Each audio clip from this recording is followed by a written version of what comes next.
Sorry.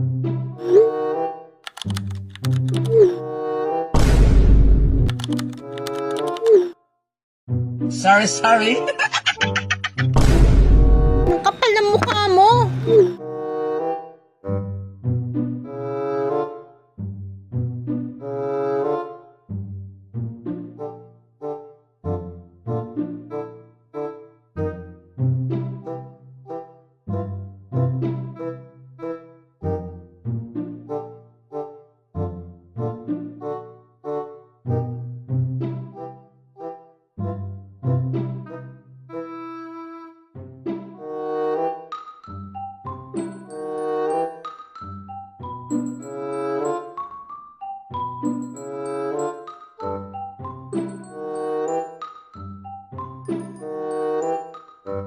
A few moments later.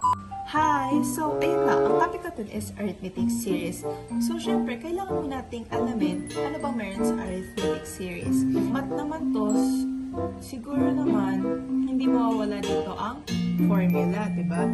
So, ano nga ba ang formula ng arithmetic series? So, makikita naman natin dito yung formula niya.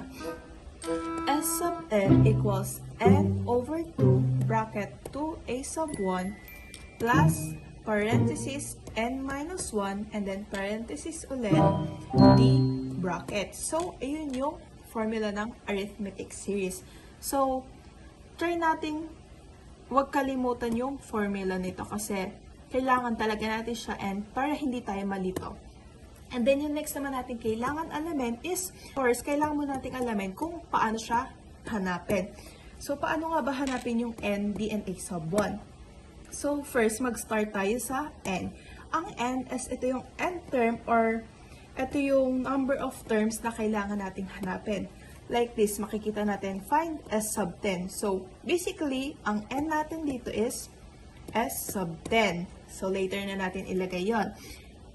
And then, ano naman yung d? Or paano natin mahahanap yung d? Ito is yung number of terms being added. Or ito yung common difference nila. Parang kung ilang number ba yung nadadagdag to each term para makuha yung next term. Parang ganon. I hope you get it. And then, lastly, yung a sub 1. Paano nga ba natin makukuha yung a sub 1? Ang a sub 1 is ito yung first term or first number na makikita natin, which is, for example, ito. So, ang a sub 1 natin is 4 kasi ayun yung pinaka-unang-una. So, okay. Let's start. So, ito, sa example 1, ang problem natin is 4, 7, 10, and 13. And then, ang pinapahanap sa atin, S sub 10. So, una, ilagay muna natin tong tatlong to dito sa gilid. N, D, A sub 1. So, kailangan muna natin hanapin yung parang value nitong tatlong to. So, paano nga ulit natin mahanap yung n? Pang ilang term ba yung kailangan nating hanapin? Which is, eto, makikita natin dito. S sub 10. So, ang n natin is 10. And then, next naman natin hahanapin is d. Paano nga ulit natin mahanap yung d? Ito yung number of terms being added or common difference nila. So, eto, dito natin siya malalaman. Yung 4, paano siya naging 7? Ilang numbers kaya yung na-add sa 4 para maging 7? So, try na lang natin magbilang sa kamay para hindi na tayo mahirapan. So, yung 4, paano siya naging 7? 5, 6, 7. So, tatlo. So, tatlong number yung na-add each term para makuha yung next term. So, let's try to add 7 sa 7 plus 3 kung kakalabasan is 10 just to make sure na tama tayo. 8, 9, 10. So, sure na tayo na 3 yung na-add na number to each next term. So, 3. And then, ang next naman natin is lastly, yung a sub 1 natin. Saan nga ulit natin makikita yung a sub 1? Itong pinaka-unang number or term na makikita natin sa dito. So, 4. So, ano nga ulit? Para hindi tayo malito, I suggest na isulat natin yung formula, which is, ano ang formula natin? S sub n equals n over 2 bracket 2a sub 1 plus parenthesis n minus 1, parenthesis ulit, d, and then bracket. So, bakit nga ba natin kailangan hanapin yung d? I mean yung n, d, and a sub 1. So, etong tatlong to, isa-substitute lang natin siya dito sa formula na given. So, ayan yung mga kita nating n, a sub 1, n, and d. Yung isa-substitute lang natin siya sa nakuha nating mga sagot. So, s sub n, ano yung n natin? 10. So, ilalagay lang natin dito, equals n over 2. So, ano ulit yung n natin? 10. And then, lagay natin lang din, over 2. And then, bracket. And then, itong 2 dito sa ilalim, as is na yan. Kasi ang hinahanap lang naman dito is yung n. And ayan lang naman yung papalitan natin dito sa part na to. Next, as is na din tong 2 kasi given na yan. And ang next naman natin is a sub 1. So, anong a sub 1 natin ulit? 4. Para hindi ka malito, maglagay ka ng parenthesis. Lagay natin 4. Sorry, medyo tabingin na yung sulat ko. Pero, readable pa naman siya. So, it's okay. So, plus. Lagay lang natin yung plus and then parenthesis. Anong alt yung n natin? 10 minus 1. Given na yung minus 1 kasi n lang din yung hinahanap natin dito. And then, ano yung d natin? Ito yung pinakahuli natin ilalagay. Ano yung d natin? 3. And then, just put the bracket. Okay. So, eto na. Ready na ba kayo mag-solve, guys? Hindi naman siya sobrang hirap. So, ayun. I'll make sure na I'll try my best na maging madali siya for you. So, okay. Ang unang-unang gagawin natin is, pwede namang ibaba mo yan as sub 10 or pwedeng equals na lang ilalagay mo. So, ang unang-unang step na gagawin natin is, etong 10, i-divide natin siya sa 2. So, parang, ilang 2 ba ang meron sa 10? So, ilang 2 nga ba ang meron sa 10? So, 2, 4, 6, 8, 10. Ay, wait. Di ba nakita kamay ko? So, okay. Para malaman natin, yung 10 divided by 2, ilang 2 nga ba ang meron sa 10? So, 2, 4, 6, 8, 10. So, 5. So, ang magiging sagot dito is 5. And then, lagay lang ulit natin yung bracket. Okay, next step naman natin is, etong 2, ita-times mo siya sa 4. So, 2 times 4 is 8. Tama ba? So, 2, 4, 6, 8. Tama. Then, lagay lang natin si 8. And then, lagay ulit lang din natin yung plus. So, dito sa part na to, medyo maging careful tayo sa pag-solve. So, una nating isosolve yung nasa parenthesis, which is ito. Yung 10 minus 1. Ito muna nating unang isosolve, okay? 10 minus 1 is 9. Pero, wag mo munang ilalagay yung pagiging sagot mo dito sa parenthesis dito. Diyan mo na lang muna siya ilagay sa ilalim para hindi ka malito. And then, after mo makuha yung sagot dito sa naka-parenthesis, ita-times mo lang siya dun sa nasa labas. So, yung 9, ita-times lang natin sa 3. Ano ba ang 9 times 3? So, ang sagot nun is 27. Ayan. So, nakuha na natin yung sagot. So, uulitin ko lang ulit yung process kung paano natin nakuha yung 5, 8, and 27.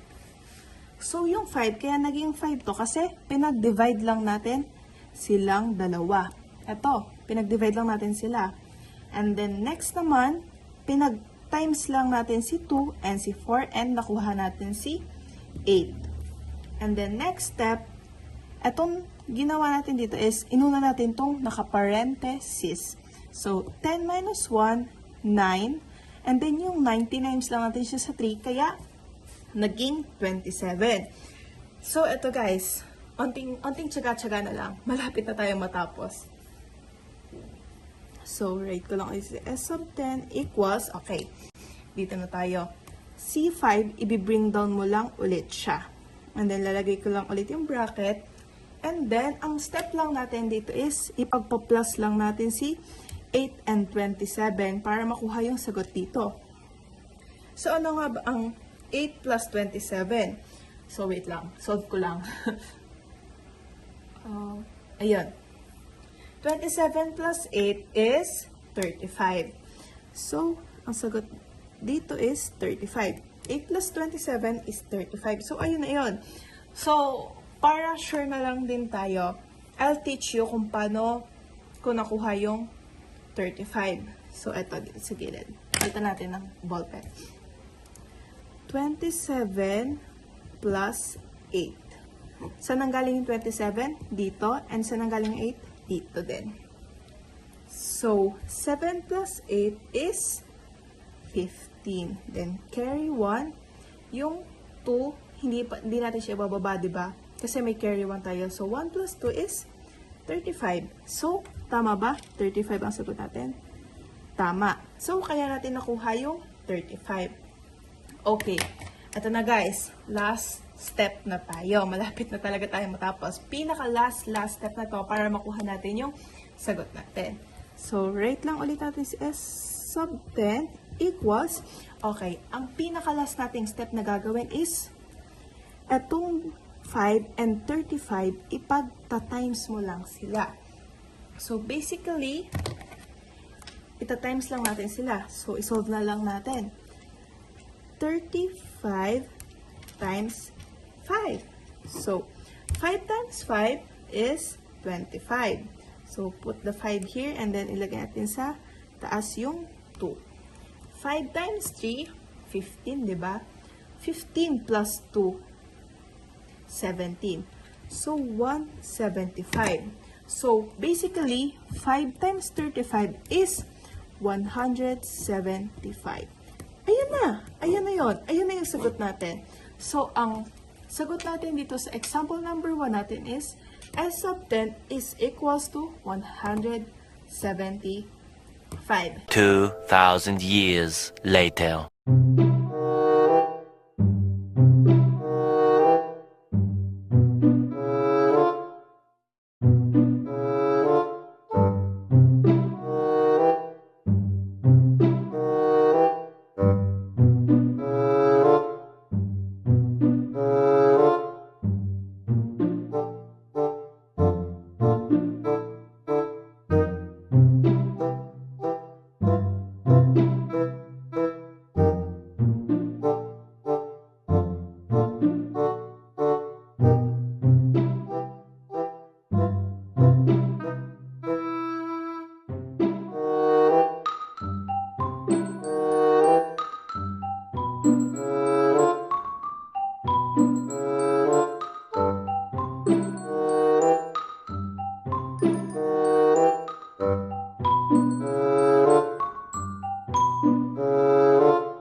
So ayun lang, tapos na. Try this, kung kaya nyo din. Okay.